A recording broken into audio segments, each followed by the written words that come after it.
SER Podcast.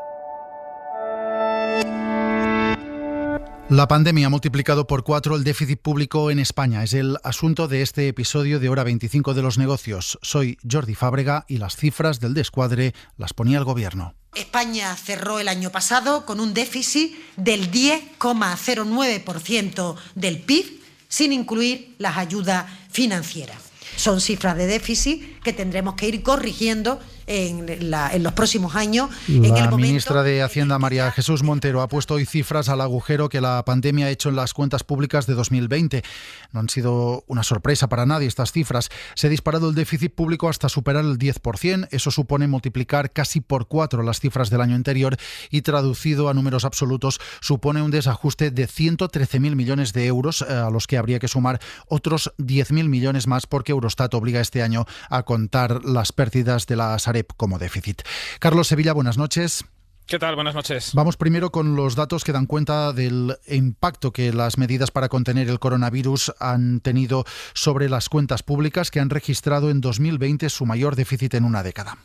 Sí, el déficit de las administraciones públicas subió al 10,09% según los datos de Hacienda, eso sin contar las pérdidas de la Sareb. Si las incluimos, el déficit sube hasta el 10,97%. En ambos casos, la cifra está por debajo de las estimaciones del Gobierno, que apuntaban a que el déficit superaría el 11,3%. El déficit sube sobre todo porque se dispara el gasto en medidas vinculadas a la COVID. Son 45.000 millones de euros los que el Gobierno ha gastado en 2020 en medidas frente a la pandemia, como los ERTE, la prestación por cese de actividad, las transferencias adicionales a las comunidades autónomas y los refuerzos en sanidad y en educación. Por el otro lado, también se produce una caída de los ingresos, aunque ha sido menor de lo previsto por el Gobierno. En todo el año, España ingresó 24.500 millones de euros menos que en el año anterior. Esto supone una caída del 5% de los ingresos, que es la mitad de lo que cayó la economía. Llama la atención, Jordi, que crecieron el año pasado los ingresos por IRPF, algo que el Ejecutivo atribuye a que ha funcionado la política de protección de rentas que puso en marcha con los ERTE. Un déficit, por lo tanto, superior al 10%, sumando las pérdidas de la Sareb, hasta el 11% llega a ese déficit público, pero en ambos casos, insistimos,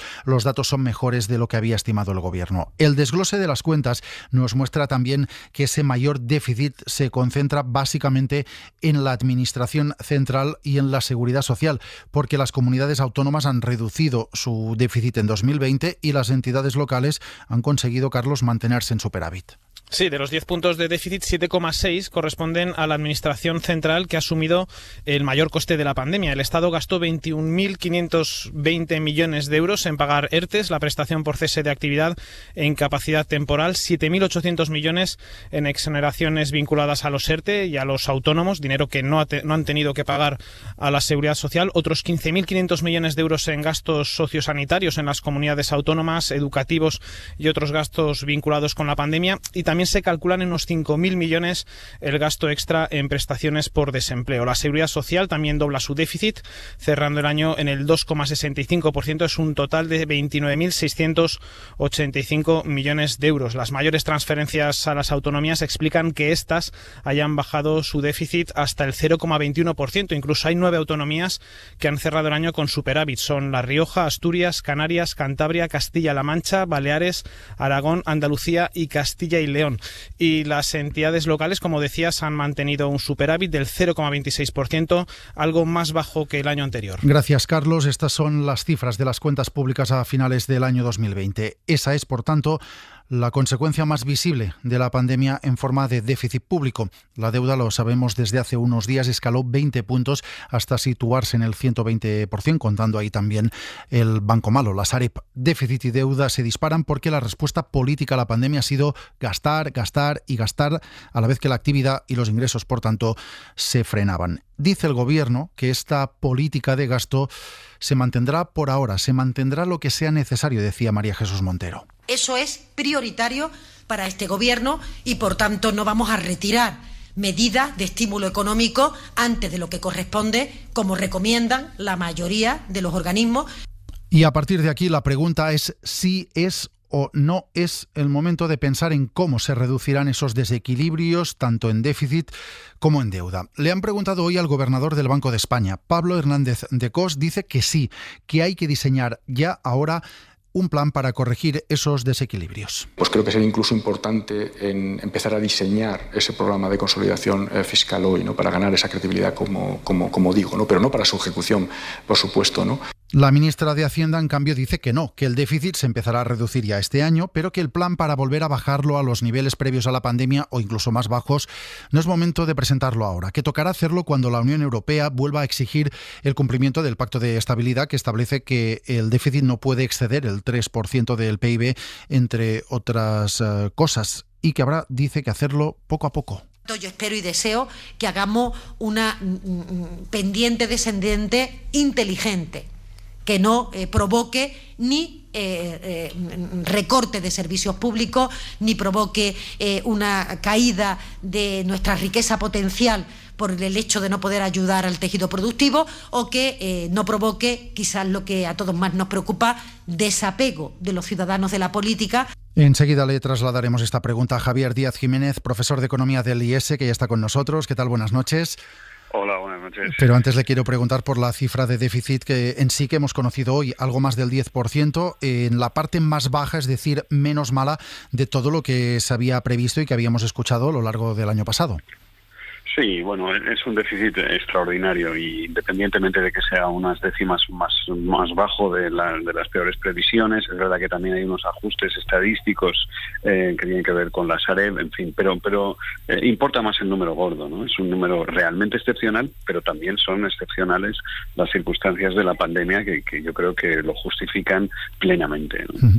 Gran parte de ese número gordo, esos 113.000 millones de déficit, que si sumamos ese ajuste con la Sareb llega incluso a los 123.000 millones, se debe al ingente gasto público para sostener la economía y también el mayor gasto sanitario del año pasado. ¿Es sostenible? ¿Se puede mantener ese gasto público? Y en todo caso, ¿hay alternativa? Bueno, se puede sostener mientras el plan de estabilidad y crecimiento esté en suspenso, ¿no? Si no, claramente estaríamos absolutamente fuera de todos los parámetros, tendríamos un protocolo por déficit excesivo y sanciones, ¿no? Pero eso no va a pasar. Entonces lo podemos sostener durante un año más, a lo mejor, y no hay que olvidar que cuando se produzca el rebote de la economía, una parte muy importante, no del déficit de los 120.000 millones, eso no va a desaparecer, pero se va a recuperar los ingresos, ¿no? Que es algo que también ha ocurrido, que no lo has mencionado, y en cuanto se recuperen los ingresos, el beneficio disminuye. En cuanto crezca el Producto Interior Bruto, el ratio, que es déficit PIB, ese 3% que marca el plan de estabilidad y crecimiento, pues nos vamos a acercar mucho más deprisa, igual que ahora nos hemos alejado. El dilema que se planteaba, ese déficit, es evidente que habrá que irlo reduciendo. Antes de la pandemia, España ya tenía un déficit estructural que el Banco de España situaba, por ejemplo, en el 3%. ¿Cómo se podrá ir reduciendo poco a poco ese déficit, incluso mejorar ese déficit estructural? ¿Cómo debería hacerse esa reducción? Bueno, esa pregunta es complicada. Yo creo que tienes totalmente razón. España, en una expansión cuando estaba creciendo 2 puntos por encima de la media europea, seguíamos teniendo graves dificultades para bajar del 3%. De hecho, solo bajamos y por 2 décimas en 2019. Y yo creo que hay una parte que es fundamental, que tiene que ver con las pensiones, ¿no? Es el déficit de la seguridad social, tal y como está diseñado ahora, sin reformas, va a ser creciente. Estamos seguros que va a ser creciente en el tiempo. Esa es una parte importante. Y luego me parece que tendríamos que volver a replantearnos por qué esa reducida capacidad recaudatoria que tiene la economía española. Con los tipos impositivos que tenemos, la economía española tendría que estar recaudando 30 o 40.000 millones de euros más, y eso es lo que perdemos con la economía sumergida, con la evasión fiscal, con la elusión fiscal, en fin, con todos los agujeros, unos legales y otros no, que tiene el sistema fiscal español. Yo creo que ese es el camino de manteniendo las prestaciones del estado de bienestar, pues reducir el déficit estructural que tenemos.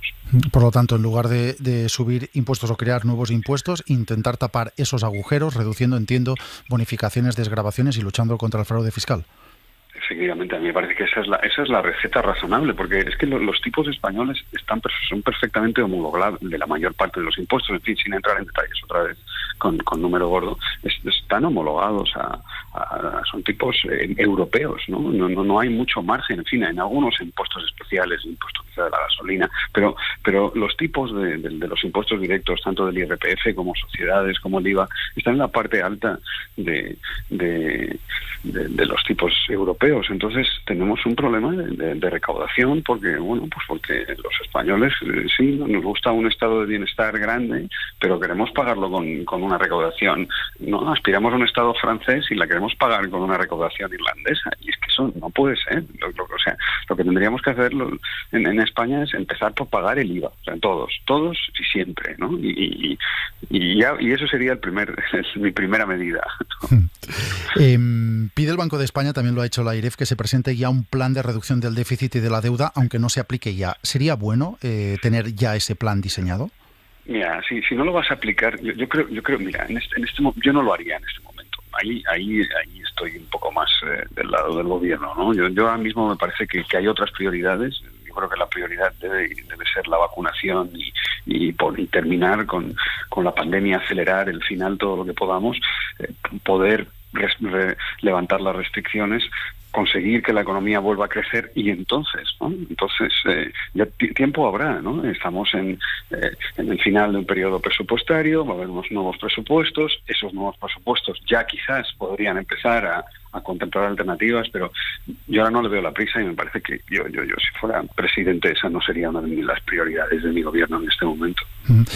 Para la recuperación todos confiamos mucho en las ayudas europeas. Estos días el Tribunal Constitucional alemán ha bloqueado la ratificación de la ley que crea esas ayudas. Hoy el gobierno español decía que espera que eso no suponga un retraso importante. Ojalá ese dinero llegue en tiempo y en forma. Si se retrasa unas semanas o algún mes, no es tan grave. Lo que sí es importante es que llegue, y que llegue a lo largo del año 2021, para que podamos cerrar el 2021 con un saldo fiscal más favorable y podamos endeudarnos anticipadamente. Javier Díaz Jiménez, el gobierno se ha comprometido a adelantar esos fondos europeos a través de deuda, pero que se retrase la llegada del dinero europeo, si es que finalmente se retrasa, ¿puede ser un problema?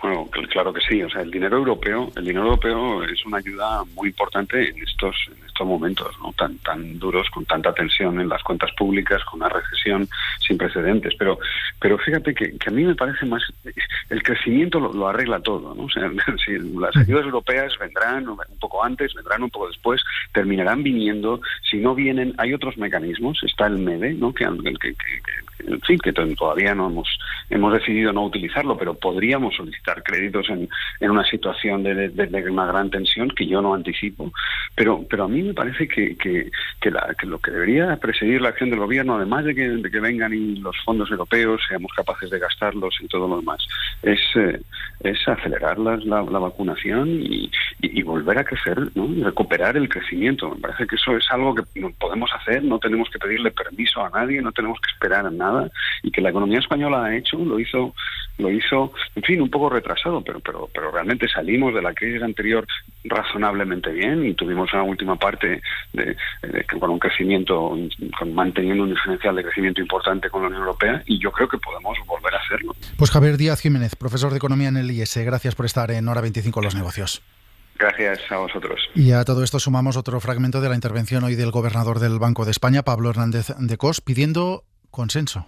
Creo que también es muy importante que lo hagamos con consenso, ¿no? Muchos de estos retos a los que nos enfrentamos necesitan de políticas económicas que tengan una continuidad en el tiempo, y evidentemente si no se realizan con consenso desde un primer momento, pues la posibilidad de que la durabilidad de esa reforma sea muy reducida, evidentemente es evidente. Petición de consenso político que hacía meses que no le escuchábamos al gobernador del Banco de España, aunque fue una de las peticiones que más reiteró al inicio de la pandemia. Un consenso que de momento brilla por su ausencia ante una realidad que es tozuda y cara. 113.000 millones de déficit en 2020, incluso 123.000 millones si contamos el Banco Malo. Ese es el tamaño del boquete que la pandemia ha abierto en 2020 en las cuentas públicas de España.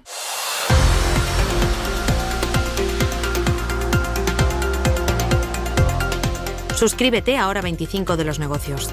Todos los episodios y contenidos adicionales en la app de Cadena SER y en nuestros canales de Apple Podcast, Spotify, iVoox, Google Podcast y YouTube. Escúchanos en directo en la SER de lunes a viernes a las 9:30 de la noche.